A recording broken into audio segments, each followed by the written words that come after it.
I know the carnivore diet is known to help a lot of people's guts, but long term, do you see it also mess up people's guts when you're kind of starving out the bacteria? Yeah. So another really great question, Tyler. What I see with the carnivore stuff is people's gut symptoms do get better on like keto, carnivore, low carb, paleo, especially if they like specifically are targeting this low residue, low fiber intake. The problem is that's symptomatic management, because if you have like a serious dysbiosis, so say for example, we're going to take, what's her name? Michaela Peterson, right? She's a younger, and this is not bashing her. Like this is just using her as like a good example, because this is somebody who found benefit with the diet. So she had a pretty severe autoimmune disease. I think it was rheumatoid arthritis.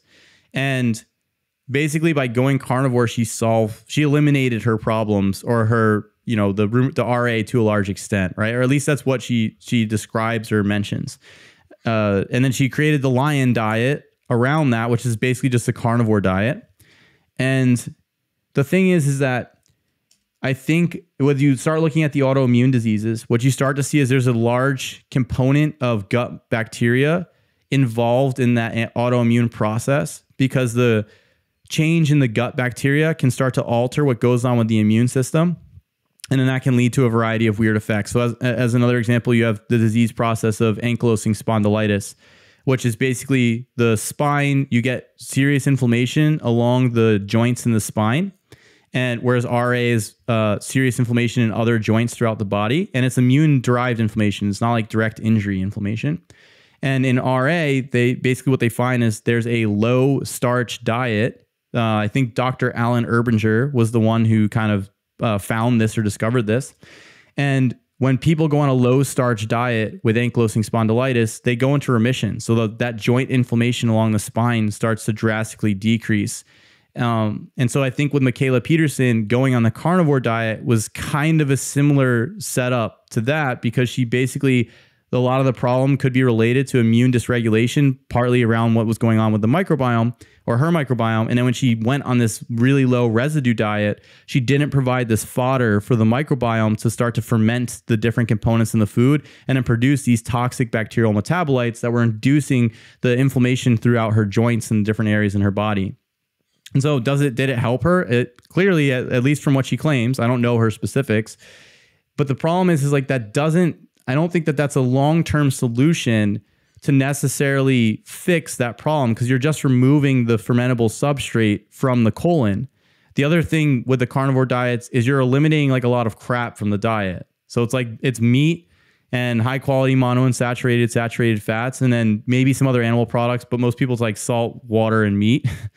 And there's like eliminating all the toxic industrial additives, all the seed oils, allergenic foods that people have tons of issues with. So it's not just about the carbs or the plant foods. There's like all of these things, there's a lot of nuance in there that she eliminated that could have also been a benefit to her. So I think that it's helpful to make these eliminations. Those things can make a difference and improve the health, but I don't think it's a long-term step. I think this is a specific intervention that somebody can do if they're really in a bad spot, but I still wouldn't do it without the carbs, because long-term you'll drive that stress process and cause issues.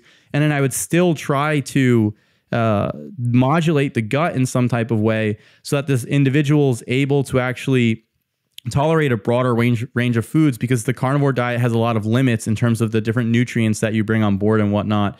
So you can run long-term nutrient deficiencies and imbalances, and you can create other problems with the stress hormones and thyroid function from running that long-term, like basically zero carbohydrate diet. So it's an intervention. I don't think it's a long-term dietary strategy. I don't think it fully addresses the problem. And then to the second point of your question, does it work? Can it worsen dysbiosis situation in the colon? I think yes. And the reason why I say that is because even though it's a low residue diet, about 5% of protein that you eat, which that diet is like very heavy in protein, still makes it to the colon. And the amino acids that are in that protein, so the protein is basically composed of strings of amino acids, can be fermented by the bacteria, and then the bacteria can make toxic metabolites from those amino acids. And so you can start to drive a dysbiotic profile from dropping a protein into the colon all the time. And then also on a true carnivore diet, ideally you're not just eating protein. Most of your caloric intake should come from fat, so you don't run into a problem of rabbit starvation, which is essentially protein poisoning, which can kill you at a certain threshold of protein being the calories and intake per day, because you'll max out gluconeogenesis in the urea cycle for protein at the liver and kidneys and start to cause liver and kidney issues. So you really, the carnivore diet, I think, should be like 30% protein, 70% fat. So the other problem is when you eat a bunch of fat, you trigger a large amount of bile acid release. And then the bile acids, when they reach the colon, they are also irritating to the colon, and the bacteria in the colon can convert those bile acids into what's called secondary bile acids. And the secondary bile acids can be quite irritating to the colon and also worsen dysbiosis. So you can worsen a dysbiosis with the carnivore diet through those two mechanisms. Plus, in order to develop a mucus layer inside the colon where carbohydrates are required. And then the other thing is, if you don't put a lot of substrate inside the colon, I think what winds up happening is the bacteria start to degrade the mucus lining as well. So you kind of have this dual fold effect on the mucus lining. And the mucus lining is what's protecting the colonic epithelium, the lining of the colon, from interacting with these bacteria. So the bacteria aren't directly touching that epithelium. And if you start to deplete that, I think over time you start to see people will get issues with their colonic function and their gut health long term. And then they become resistant to all these other foods, and they have all these food allergies and whatnot because of this process.